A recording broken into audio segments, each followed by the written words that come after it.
എല്ലാവർക്കും നമസ്കാരം. ഞാൻ doctor Rajisha Gopinath, consultant psychologist ആയിട്ട് വർക്ക് ചെയ്യുന്നു. ഇന്ന് ഞാൻ നിങ്ങളോട് സംസാരിക്കാൻ ഉദ്ദേശിക്കുന്ന ടോപ്പിക് നമ്മൾ നിരന്തരമായി ചർച്ചകളിലും ന്യൂസിലും വാർത്തകളിലും കാണുന്ന ബുള്ളിയിങ് എന്നൊരു ടോപ്പിക്കിനെ കുറിച്ചാണ്. എന്താണ് ബുള്ളിയിങ്?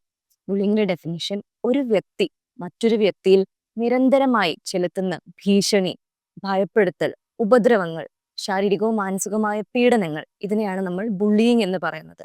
ഇതിനെ നമ്മൾ പുറമേ നിന്ന് കാണുന്നവർ മനസ്സിലാക്കുന്നത് ബുള്ളി ചെയ്യുന്ന ഒരു വ്യക്തി മനുഷ്യത്വമില്ലാത്ത ക്രൂര സ്വഭാവമുള്ള ഒരു വ്യക്തിയായിട്ടാണ് നമ്മൾ കാണുന്നത്. എന്നാൽ ഇന്ന് ഗവേഷണത്തിന്റെ ഒരു ടോപ്പിക് തന്നെയാണ് ബുള്ളിയിങ് എന്ന് പറയുന്നത്. ഗവേഷണങ്ങൾ പറയുന്നത് ബുള്ളിയിങ് എന്ന് പറയുന്നത് ഒരു വ്യക്തി അല്ലെങ്കിൽ ഒരു കുട്ടി അതിന്റെ മാനസിക സംഘർഷങ്ങളെ വെളിപ്പെടുത്തുന്ന ഒരു കരച്ചിൽ, ഒരു രോദനമാണ് എന്നാണ് പറയുന്നത്. ഒരു കുട്ടിയുടെ ഡിഫൻസ് മെക്കാനിസം, ഈഗോ ഡിഫൻസസിൽ ഒന്നായിട്ടാണ് ഇന്ന് ബുള്ളിയിങ് കണക്കാക്കപ്പെടുന്നത്. ബുള്ളിയിങ്ങിന്റെ കാരണങ്ങൾ എന്തൊക്കെയാണ് എന്ന് നമുക്കൊന്ന് പരിശോധിക്കാം. ബുള്ളിയിങ് എന്ന് പറയുന്നത് ഒരു വ്യക്തിയുടെ വ്യക്തിപരമായ കാരണങ്ങൾ എന്തൊക്കെയാണ് എന്ന് ആദ്യം നമുക്ക് നോക്കാം. പ്രധാനമായും വ്യക്തിപരമായ കാരണങ്ങൾ പറയുന്നത് ലോ സെൽഫ് വർത്ത് അല്ലെങ്കിൽ ലോ സെൽഫ് കോൺഫിഡൻസ്. ഒരു വ്യക്തിക്ക് സ്വയം തോന്നുന്ന അഭിമാനത്തിൽ വരുന്ന കുറവുകൾ, ക്ഷതങ്ങൾ, ഇൻസെക്യൂരിറ്റീസ്, ഇതാണ് ബുള്ളിയിങ്ങിന്റെ പ്രധാന ഒരു കാരണമായിട്ട് പറഞ്ഞു വരുന്നത്. അടുത്ത ഒരു കാരണമായി വ്യക്തിപരമായ കാരണമായി പറയുന്നത് ഇമോഷണൽ കൺട്രോളിന്റെ ഒരു അഭാവം. അതായത് പെട്ടെന്ന് ദേഷ്യം വരിക, പെട്ടെന്ന് പൊട്ടിത്തെറികൾ ഉണ്ടാവുക, ഇവിടെ ആങ്കർ മാനേജ്മെന്റിന്റെ ഒരു ബുദ്ധിമുട്ട്, ആ ഒരു സ്ട്രെസ് ലെവൽ കൺട്രോൾ ചെയ്യാൻ പറ്റാതെ വരുന്നതിന്റെ ഒരു അഭാവം ഒരു കാരണമായി വരുന്നുണ്ട് ബുള്ളിയിങ്ങിന്. മറ്റൊരു കാരണം, വളരെ സീരിയസ് ആയി പറയുന്ന ഒരു കാരണം, പ്രീവിയസ്ലി പിൽക്കാലത്ത് ബുള്ളി ചെയ്യപ്പെട്ട ഒരു വ്യക്തി, ഒരു വിക്ടിം എന്ന് പറയുന്ന വ്യക്തി പിന്നീട് ബുള്ളി ചെയ്യാനും അതിലും ക്രൂരമായ പ്രവൃത്തികൾ ചെയ്യാനുമുള്ള ഒരു ടെൻഡൻസി കാണുന്നുണ്ട്. പ്രീവിയസ്ലി വിക്ടിം ആയിരുന്ന ഒരു വ്യക്തി പിന്നീട് ബുള്ളി ആവാനുള്ള സാധ്യത വ്യക്തിപരമായ കാരണങ്ങളിൽ വരുന്നതാണ്. അടുത്ത ഒരു റീസൺ എന്ന് പറയുന്നത് ഫാമിലിയൽ സപ്പോർട്ട്, അല്ലെങ്കിൽ ഫാമിലിയിൽ നിന്നും കുടുംബത്തിൽ നിന്നും കിട്ടുന്ന സപ്പോർട്ടിന്റെ അല്ലെങ്കിൽ പിന്തുണയുടെ അഭാവം. ഒരു കുട്ടിക്ക് തനിക്ക് വരുന്ന പ്രശ്നങ്ങൾ അല്ലെങ്കിൽ തനിക്ക് വരുന്ന ബുദ്ധിമുട്ടുകൾ വീട്ടിൽ വന്ന് മാതാപിതാക്കളോട് പറയാതെ വരുമ്പോൾ ആ കുട്ടി അനുഭവിക്കുന്ന മാനസിക സംഘർഷങ്ങൾ പിന്നീട് ഒരു ബുള്ളിയിങ് ടെൻഡൻസിയിലേക്ക് പോകുന്നതായി കാണുന്നുണ്ട്. ഗവേഷണങ്ങൾ അങ്ങനെ സാക്ഷ്യപ്പെടുത്തുന്നുണ്ട്. പിന്നെ വരുന്നത്, ഇതിന്റെ തന്നെ മറുപുറത്ത് വരുന്നത്, ഓവർ കൺട്രോളിംഗ് ആയിട്ടുള്ള പാരന്റിങ് വരുമ്പോൾ കുട്ടിക്ക് സ്വയം എക്സ്പ്രസ് ചെയ്യാൻ പറ്റാതെ അവന്റെ ഫ്രസ്ട്രേഷൻസും മറ്റും അവൻ തടഞ്ഞു വെച്ച് അത് പുറത്തു പോയി സ്കൂളിലോ സമൂഹത്തിലോ മറ്റും അവനെക്കാട്ടും വീക്കറായ കുട്ടികളോട് കാണിക്കുന്ന ബുള്ളിയിങ് ആയിട്ട് പുറത്തു വരാറുണ്ട്. ഒന്നുകിൽ ഓവർ കൺട്രോളിംഗ് ആയിട്ടുള്ള പാരന്റിങ്, അല്ലെങ്കിൽ തീരെയും ശ്രദ്ധിക്കാത്ത നിഗ്ലക്ട്ഫുൾ ആയിട്ടുള്ള പാരന്റിങ് ബുള്ളിങ്ങിൽ ഒരു റീസൺ ആയിട്ട് വരുന്നുണ്ട്. പിന്നെ കുടുംബത്തിൽ വരുന്ന വേറൊരു കാരണം, സ്ഥിരമായി കുട്ടികൾ വയലൻസ് കുടുംബത്തിൽ തന്നെ, കുടുംബനാഥൻ അല്ലെങ്കിൽ കുടുംബത്തിലെ മുതിർന്ന വ്യക്തികൾ അവരുടെ കാര്യസാധ്യത്തിന് വേണ്ടിയിട്ട് അവരിൽ നിന്നും വീക്കറായിട്ടുള്ളവരെ ഭീഷണിപ്പെടുത്തുക, ഭയപ്പെടുത്തുക, സാധനങ്ങൾ വലിച്ചെറിയുക, ബുദ്ധിമുട്ടിക്കുക, ഉപദ്രവിക്കുക, ഇതെല്ലാം കുട്ടികൾ കാണുമ്പോൾ, നിരന്തരമായി കാണും, അവർ ആ പെരുമാറ്റങ്ങൾ അവരിലേക്ക് കോപ്പി ചെയ്യാണ്, അവരിലേക്ക് ഇംബൈബ് ചെയ്യുകയാണ്.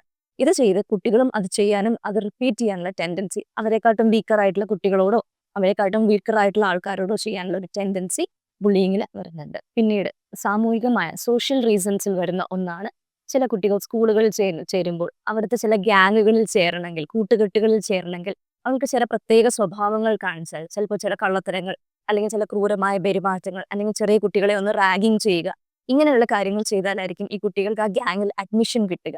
അത് കിട്ടാനായി ചില കുട്ടികൾ അത് ചെയ്യും, അതിൽ സന്തോഷം കണ്ടെത്തി അത് പിന്നീട് റിപ്പറ്റേറ്റീവായി ചെയ്യാനുള്ള സാധ്യതകൾ ബുള്ളിയിങ്ങിന് വരുന്നുണ്ട്. പിന്നെ സോഷ്യൽ റീസൺസിന് വരുന്ന ഒരു റീസൺ ആണ് കുട്ടികളുടെ പിയർ പ്രഷർ എന്ന് പറയുന്നത്. കൂട്ടുകാരുടെ സമ്മർദ്ദം. വളരെ വീക്കായിട്ടുള്ള ചില കുട്ടികൾ അവരിലും കുറച്ച് സ്ട്രെങ്ത് ഉള്ള, കുറച്ച് ഫിസിക്കലി സ്ട്രെങ്ത് ഉള്ള കുട്ടിയെ ലീഡറായി തിരഞ്ഞെടുത്ത് ആ കുട്ടിയെ കൊണ്ട് മറ്റുള്ളവരെ ഉപദ്രവിക്കുക, അവർക്ക് ആവശ്യമുള്ള കാര്യങ്ങൾ സാധിച്ചെടുക്കുക എന്നൊരു ടെൻഡൻസി ബുള്ളിയിങ്ങിൽ വരുന്നുണ്ട്. പിയർ പ്രഷർ കാരണവും ഒരു കുട്ടി ബുള്ളിയായി മാറാനുള്ള സാധ്യതകൾ വരുന്നുണ്ട്. ഇനി മറ്റൊരു കാരണം വരുന്നത് മീഡിയയുടെ ഇൻഫ്ലുവൻസ് ആണ്. തീർച്ചയായിട്ടും നമ്മുടെ കുട്ടികൾ ഇന്ന് മീഡിയയിൽ ഒരുപാട് നേരം ചെലവഴിക്കുന്നവരാണ്. മീഡിയയിൽ വരുന്ന ഇൻഫ്ലുവൻസ് എന്ന് പറയുന്നത്, കുട്ടികൾ നിരന്തരമായി വയലൻസ് മീഡിയയിലൂടെ, എന്തിലൊക്കെ കൂടെ, ഗെയിംസിലൂടെ, വീഡിയോ റീൽസിലൂടെ, മൂവീസിലൂടെ, ഇതിലൂടെയെല്ലാം വയലൻസിനെ അവർ സാധൂകരിക്കുകയാണ്. വയലൻസ് വളരെ നോർമലൈസ് ചെയ്തുകൊണ്ടിരിക്കുകയാണ് ഇന്ന്. പല കുട്ടികളും വളരെ ഗോറിയായിട്ടുള്ള വയലൻസ് സീൻസ് കാണുമ്പോൾ പോലും അവർ തല പോലും ഒന്ന് തിരിക്കുന്നില്ല, അവരത് കണ്ടുകൊണ്ടേയിരിക്കുകയാണ്, അവർക്കത് നോർമൽ ആവുകയാണ്.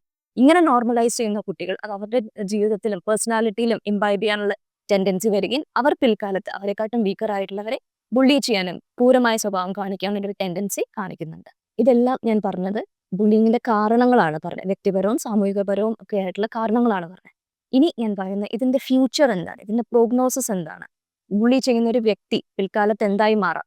സമൂഹത്തിൽ പറയും ഇങ്ങനെയുള്ള കുട്ടികൾ പിന്നീട് നേരെ ആയിക്കൊള്ളും, അവർ വലുതാവുമ്പോൾ ഇതെല്ലാം ശരിയായിക്കൊള്ളും എന്ന് നമ്മൾ പറയും. എന്നാൽ ഗവേഷണങ്ങൾ കാണിക്കുന്നത് അങ്ങനെയല്ല. ഈ കുട്ടികൾ മുതിർന്ന വ്യക്തികളിലേക്ക് വരുമ്പോൾ അവർക്ക് ആങ്സൈറ്റി, ഡിപ്രഷൻ, സ്വയം മുറിവേൽപ്പിക്കാനുള്ള ടെൻഡൻസി അല്ലെങ്കിൽ സ്വയം ഇല്ലാതാവാനുള്ള ടെൻഡൻസി എല്ലാം ഉള്ളതായി കാണിക്കുന്നു. അതല്ലാന്നുണ്ടെങ്കിൽ ക്രിമിനൽ മനോഭാവമുള്ളവരോ അല്ലെങ്കിൽ ക്രിമിനൽ ടെൻഡൻസി ഉള്ളവരോ ആയിട്ട് ഇവർ മാറുന്നു എന്നാണ് കാണുന്നത്, എന്നാണ് പഠനങ്ങൾ സൂചിപ്പിക്കുന്നത്.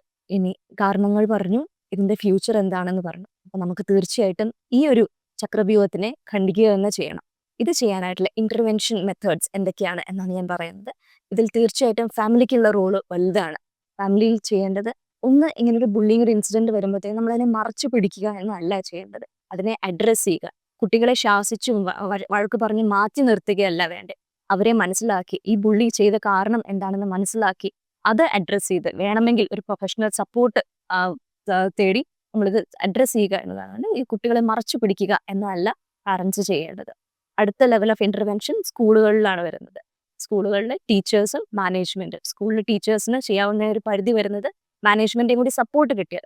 സ്കൂളിൽ ബുള്ളിങ്ങിന്റെ ഒരു ഇൻസിഡന്റ് വന്നു, അതിനെ മറച്ചു പിടിക്കുക എന്നല്ല, അതിനെ അഡ്രസ്സ് ചെയ്യുക.